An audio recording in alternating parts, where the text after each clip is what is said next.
hamster combat ɗin nan. So idan ka zo cikin hamster, bayan boost da daily reward da za ka riga zuwa kana yi, akwai abin da ya kamata ka yi saboda nan kaga nan profit per hour ne. So idan ka je ka yi wannan tax ɗin, za su nuna ma abin da za ka riga samu a awa ɗaya zai riga nunawa a nan. So abin da za ka yi shi ne ka zo nan ƙasa gashi na kusa da exchange inda suka sa mine ɗin nan in ka taɓa shi, zai nuno abubuwa ire-iren haka. So kowanne zai nuna maka idan ka siya ga abin da za ka samu a awa ɗaya, gashi nan za ka siya 663, za ka samu 230 per hour. So abin da za ka yi za ka siya kamar wannan misali sai ka ce go ahead.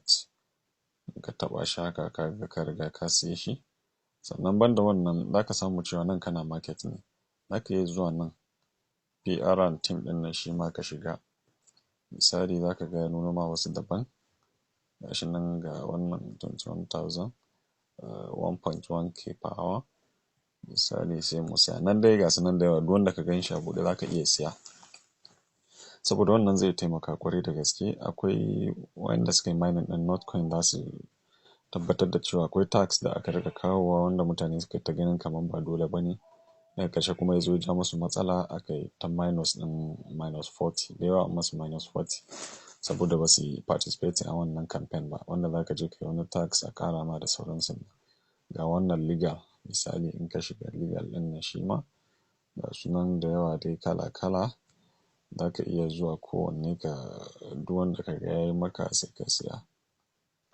So banda nan ma ga wannan special ɗin, misali in ka shiga special ɗin nan za ka gansu ga wani nan daga baka 3,000 amma 127,000 za ka siya. Bari in sai wannan.